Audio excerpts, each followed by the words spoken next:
This week's message, I use Human Design I Ching Oracle cards. Hey loves, welcome back to my channel.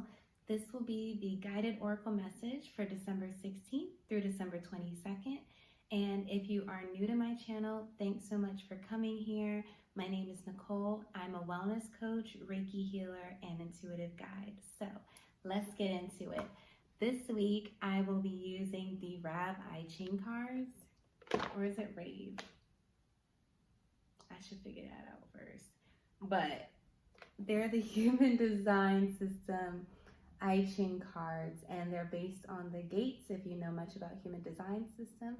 And no worries, if you don't, I will still be giving a message and explaining the cards. So let's get into it.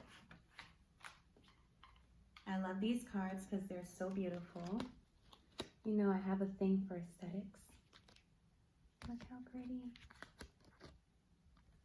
And then on the back of them, they have the gate, and then each gate has a line, and then the card has kind of like a word that goes with it. So this is just an example, but wouldn't it be cool if this is the card I pulled? As you guys can see, I got the incense going. We got some rose musk in his house, setting the vibes. And then I'm gonna hold them like this to shuffle. I love these cards, but they are super slippery.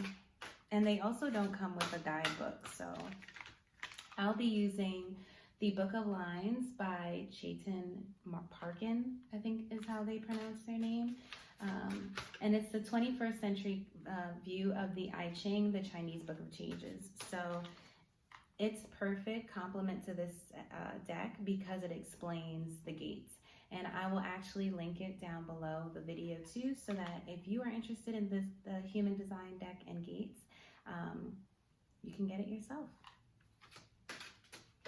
Oh, all that shuffling and the card just popped out on its own. Actually, 3 cards popped out. And usually I pick 1 card for the message, but I feel like in the coming weeks, we also have the winter solstice, we have the great conjunction of Saturn and Jupiter, and we're entering the dawn of the age of Aquarius. So a lot is happening, and I feel like the more guidance and the more information, the better. So the cards I pulled, I will show them one at a time each. This one is Gate 56, the Wanderer. It says, stability through movement, the perpetuation of continuity through the linking of short-term activity. The idea is never a solution, but is always a journey. Beautiful mountain ranges.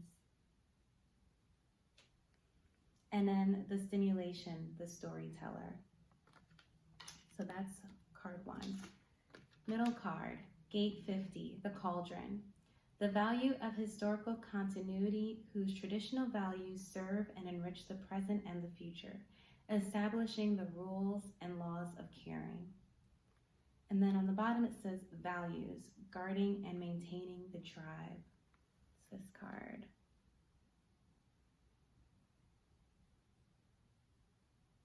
And then let me show you the back.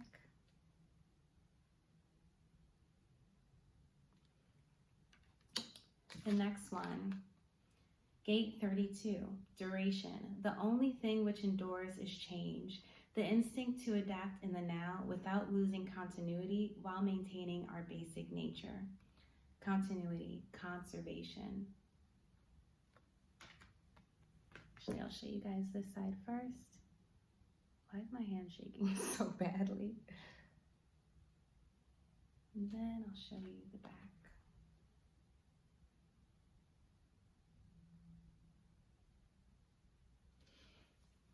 Okay, so these are beautiful messages. So for each of these gates, I'm going to pick the line that resonates in the Book of Lines that I feel like will tell the story of these cards and what the message we need to know for this week. So Gate 56, the Wanderer.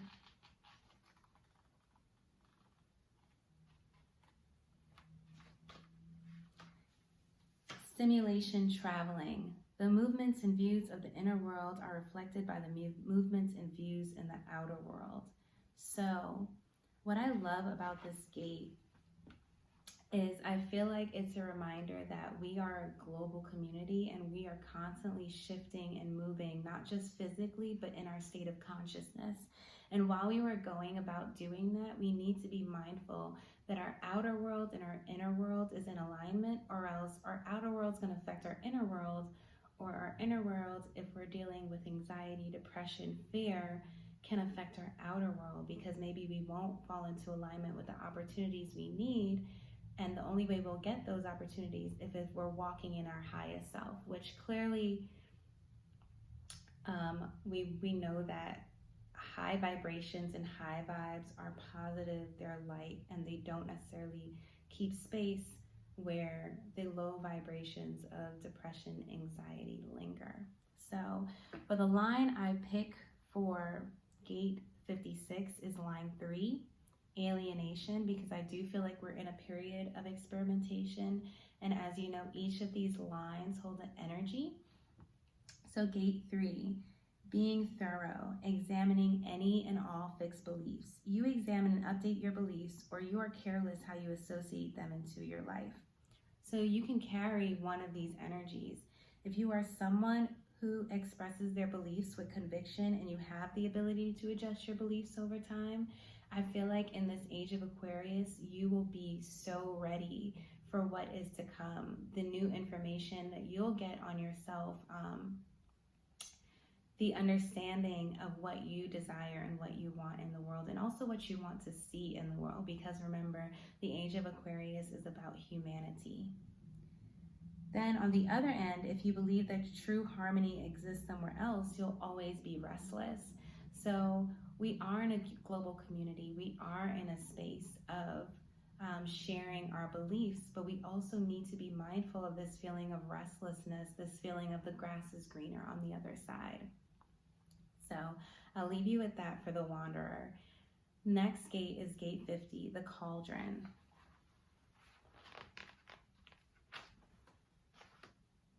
Values, stability, honoring the wisdom and being responsible for values that enrich both local community and society at large.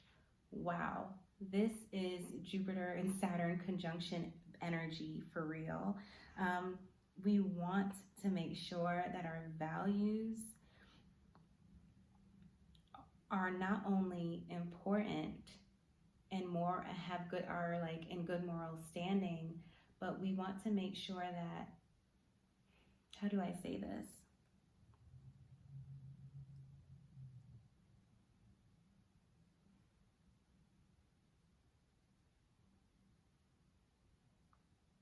We want to make sure that our values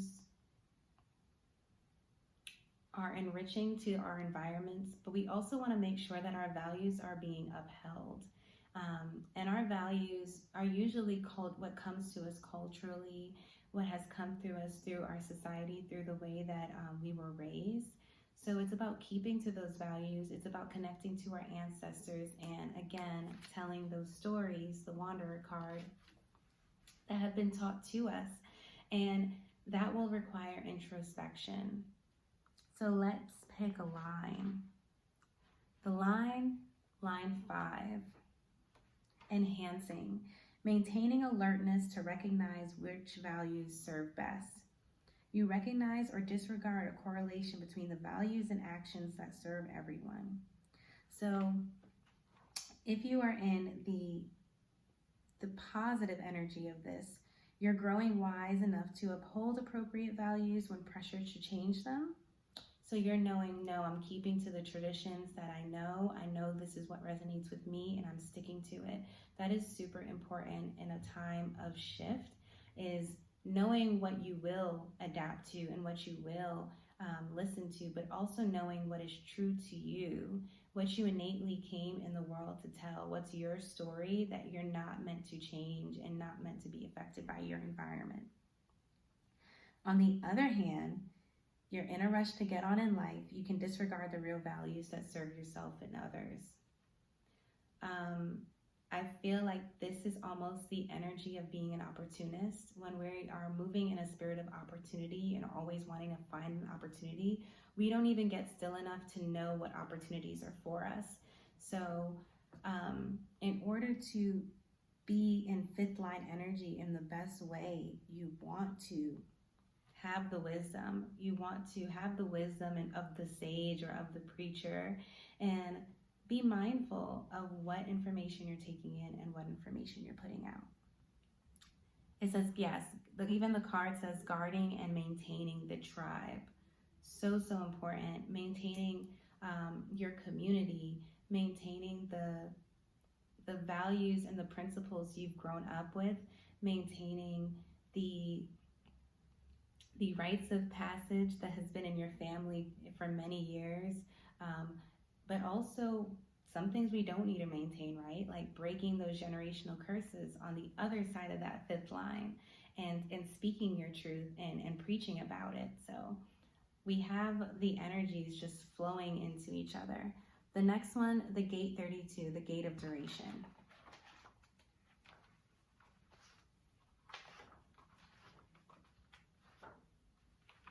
Continuity and change, endurance. The only reliable feature of life is change, giving everyone the need to constantly adapt to the latest circumstances. Yes, we are shifting in consciousness. Yes, things will happen that we probably hadn't seen happen in the world before. And not only is that evolution, but that's beautiful, because we always need to be in a state of change. As humans, we are always looking for homeostasis. Don't you think if we are just stardust and we are connected to the planets in the world, our planet and our universe is constantly looking for homeostasis? And the way we're treating it is clearly not in alignment with what it needs. So our planet's just looking to find balance. And while it's doing that, we also need to find balance. And the only way you can truly have balance is to be consistent in something that you're doing. And what's most important right now, more than anything, is a consistent spiritual practice. And we will look at the lines. Let's see what the lines bring. Line 6. I am picking line 6 because I think line 6 has the energy of the wise sage. And I think line 6 also, for me, feels very Aquarian. It's shifting into a newer way of thinking, a newer way of understanding, and most importantly, what we need as humans, a newer way of just being altogether. So let's see what line 6 has to say. It says, witnessing and passively observing your world even as you move in it. You have a need to accept change or else live in fear of being continually overwhelmed by life. So it says, on the positive end, your deep alignment with the forces of change allow you to merge into transformation. So if you are trying to go against what the shift is requiring, if you are trying to stay stuck in your practices, if you are not trying to look to the past and see what people have been doing, what indigenous people have been doing, what Black people have been doing in this world, all these years, and these practices that have been kept up to preserve the world that we live and try to keep it in a balance, in a homeostasis. And even if you aren't indigenous or aren't a minority, but being mindful that even your ancestors and the people who have been on this earth, the beings that have been on this earth and the spirits that have been here before you, they are here with a message for you. Whoa, the fact that the siren is going off, it's like you need to get that message. Like, things are changing. You got to change with it or you will be left behind. The other side is overwhelmed by anxiety. You'll fail to find meaning in change. A great need to stay present. Wow. Okay. Book of lines, guys. It really brings out the beauty in these cards. And the card box looks like this. It's by Lynda, and she really did a great job with these cards. But girl, you got to give us a guidebook. So again, the message is all up and through here. Conserving our traditions, guarding our tribe, protecting our community, protecting the rituals and the things that we've done in our lives, whether it's as simple as self-care, whether it is deep breathing, meditation, yoga. These things are ancient practices that are brought here by ascended masters, by gurus, by teachers, by people who are just like us, who in that consciousness shifted at that time period.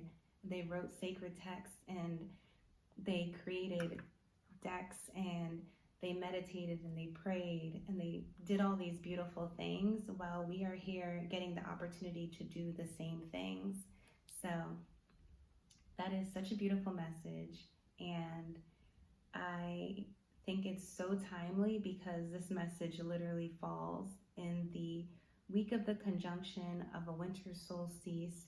There's so many reminders to get quiet, to be introspective, to let our minds wander, but still be still. I love that. Still be still.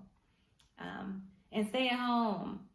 It's serious. I think people aren't realizing that you don't know how this virus will impact you, will affect you. And most importantly, again, we are in the dawn of the age of Aquarius. It's not just about us anymore, it's about humanity. If we keep moving and operating and doing things for the sake of ourselves, we will never collectively come together and create the peace and the change and the structures that we want to see on Earth.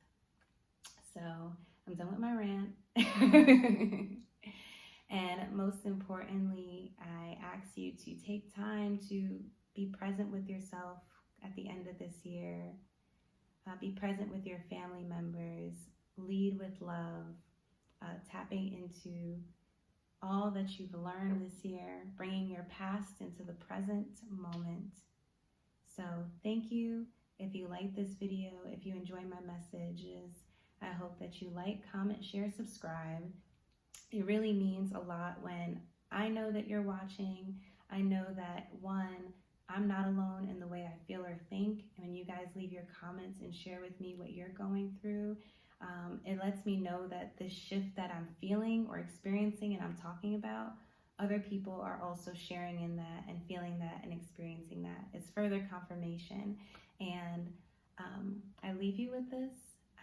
Hope it resonates, and I will see you in the next video.